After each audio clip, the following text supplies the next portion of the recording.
നമസ്കാരം. ഒരു സിനിമയ്ക്ക് രാഷ്ട്രീയ കോളിളക്കമൊക്കെ സൃഷ്ടിക്കാൻ കഴിയുമോ? അതെന്ത് ചോദ്യമാണല്ലേ. ബോളിവുഡിലെ കില്ലാടിയാണെന്ന് സ്വയം പുകഴ്ത്തി നടക്കുന്ന നമ്മുടെ സ്വന്തം രായപ്പൻ്റെ അല്ല, പൃഥ്വിരാജിൻ്റെ എമ്പുരാൻ തന്നെയാണ് ഇതിന് ഏറ്റവും നല്ല ഉദാഹരണം. ഇപ്പോഴിതാ വിവാദങ്ങൾക്ക് പിന്നാലെ മോഹൻലാൽ പൃഥ്വിരാജ് ചിത്രം എമ്പുരാനിൽ വരുത്തിയത് 24 വെട്ടുകളാണെന്നൊരു വിവരമുണ്ട്. നന്ദിക്കാടിൽ നിന്ന് സുരേഷ് ഗോപിയുടെ പേരും മാറ്റി. പേര് മാറ്റണമെന്ന് സുരേഷ് ഗോപി ആവശ്യപ്പെട്ടതായാണ് സൂചന. സ്ത്രീകൾക്കെതിരായ അതിക്രമണങ്ങൾ കാണിക്കുന്ന ഭാഗങ്ങളും ഒഴിവാക്കിയിട്ടുണ്ട്.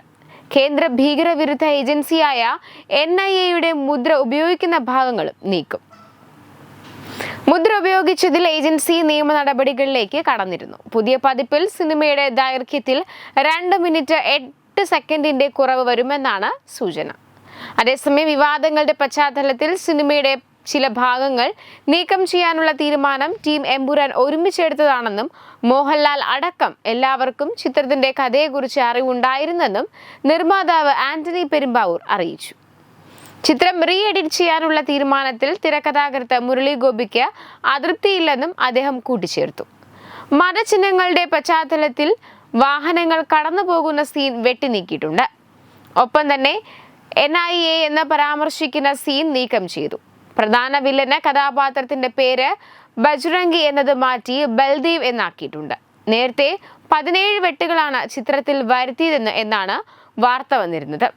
എന്നാൽ അതിൽ കൂടുതൽ രംഗങ്ങൾ മാറ്റിയതായാണ് റീ എഡിറ്റിംഗ് സെൻസർ രേഖ വ്യക്തമാക്കുന്നത്. അതേസമയം എമ്പുരാന്റെ മേക്കിംഗ് ചലഞ്ച് നിറഞ്ഞ ഒന്നായിരുന്നുവെന്ന് പൃഥ്വിരാജ് ബുക്ക് മൈ ഷോയ്ക്ക് നൽകിയ അഭിമുഖത്തിൽ വ്യക്തമാക്കിയിരുന്നു. മറ്റൊരു ആഗ്രഹവും പൃഥ്വിരാജ് വെളിപ്പെടുത്തിയിരുന്നു. 4-ലധികം രാജ്യങ്ങളിലാണ് എമ്പുരാൻ എന്ന ചിത്രം ഷൂട്ട് ചെയ്തതെന്ന് പൃഥ്വിരാജ് വ്യക്തമാക്കി. 9ഓളം വ്യത്യസ്ത സ്ഥലങ്ങളിലും ചിത്രീകരിച്ചു. അവസരമുണ്ടായാൽ എമ്പുരാന്റെ മേക്കിങ്ങിനെ കുറിച്ച് പറയുന്ന 90 മിനിറ്റ് ദൈർഘ്യമുള്ള ഡോക്യുമെന്ററി നിർമ്മിക്കാൻ ആലോചനയിലുണ്ടെന്നും പൃഥ്വിരാജ് പറഞ്ഞിരുന്നു. ഇതിനെയും ഇപ്പോൾ സോഷ്യൽ മീഡിയ ഏറ്റെടുത്തിരിക്കുകയാണ്. ഡോക്യുമെന്ററി പോയിട്ട് ഇനി എമ്പുരാന്റെ പേര് പോലും പറയാൻ അനുവദിക്കില്ലെന്നൊക്കെയാണ് പലരും അഭിപ്രായപ്പെടുന്നത്.